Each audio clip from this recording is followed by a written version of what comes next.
Bismillahirrahmanirrahim. Allahumma salli ala Muhammad.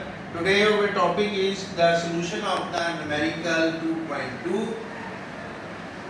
After reading the statement, we should write the given data. Statement हमें क्या कह रही है? Statement हमें कह रही है कि इनिशियल वेलोसिटी उसकी जो है 19.6 मीटर पर सेकंड है, वो अपवर्ड डायरेक्शन में मूव कर रहा है ऑब्जेक्ट। वर्टिकल डिस्टेंस जो ऊपर की तरफ वो मूवी फासला तय कर रहा है, दैट इज द डिस्प्लेसमेंट। और वो जो उसकी डिस्प्लेसमेंट है जब उसकी डायरेक्शन अपोजिट होगी, क्योंकि वेक्टर क्वांटिटी है तो -156.8 मीटर होगा। ये इसकी रीजन है माइनस डिस्टेंस लेने की, ये वो डिस्प्लेसमेंट है, डिस्टेंस नहीं है। There is a negative sign because displacement is opposite to the initial velocity. Now you are going to use the value of acceleration. For this, you know that acceleration is equal to g when the objects are moving against gravity or toward gravity. और against है तो इसका -9.8 आ जाएगा metre पर second square.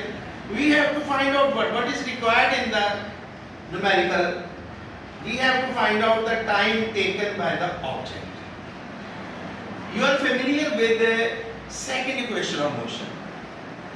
Second equation of motion is S is equal to VIT plus 1 over 2 GT square. You should replace A with G when the object is moving toward gravity or against the gravity. So after substituting the values, here you put the value of the displacement with negative sign. Keep it in mind that is moving against the force of gravity in the upward direction. Then comes initial velocity value into time plus 1 by 2, and here the value of g should be taken as negative. Now you should divide 9.8 with 2 in order to get 4.9.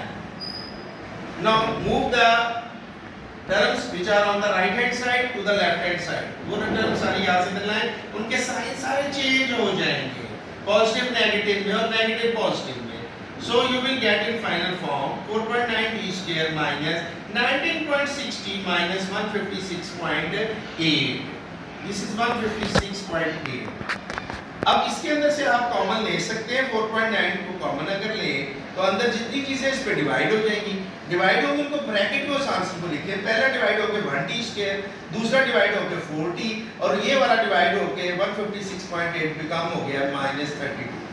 अब इसमें से 4.9 can never be 0, वो तो 0 के बराबर नहीं है।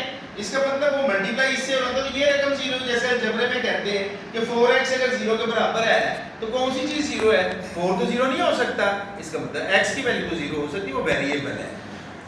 तो गोया आपने इक्वेशन ले ली, तो यहाँ से t² - 4t - 32। Now you have to factorise it. यहाँ इसके फैक्टर बनाने हैं, जोड़े बनाने हैं। उसमें आप t² को इससे मल्टीप्लाई करो तो -32t² आता है। आपने तो ऐसे पेयर सेलेक्ट करने हैं, तो ऐसे डिजिट जिनको मल्टीप्लाई करने से -32 और उनको आपस में ऐड या सब्ट्रैक्ट करें तो -40 आए। तो वो बहुत सारे थे, उनमें से कौन से सूटेबल थे? 8 और 4। माइनस का 8 और प्लस का 4 ऐड करें तो -4, माइनस का 8 मल्टीप्लाई करें प्लस के 4 से तो -32। ये हमने पेयर बना दिए, इसको तजज़ी करना कहते हैं। Now you should take common t from here. t आपने कॉमन लिया, t कॉमन लिया तो उधर क्या बच गया? यहाँ पे t - 8, यहाँ पे क्या बच रहा है बच्चों? 4 बच रहा है, t - 8। अब t - 8 याद रखें दोनों में होना चाहिए, दोनों में मौजूद है, कॉमन उठा ले। जो बच गया वो आपने लिख दिया t - 8 into t plus 4 is equal to 0. Putting the value of t minus 8 is equal to 0, you will get the value of t is equal to 8. Whereas putting the value of t plus 4 is equal to 0, you will get time t is equal to -4. अब अगला question है कि क्या time negative हो सकता है? अभी तक तो टाइम नेगेटिव नहीं हुआ, उसकी भी कुछ कंडीशंस होती हैं। तो जब फिर अगर नेगेटिव नहीं है तो आंसर हमारे पास एक ही बच रहा है, and that is time t is equal to 8 second. ये इसका आंसर है।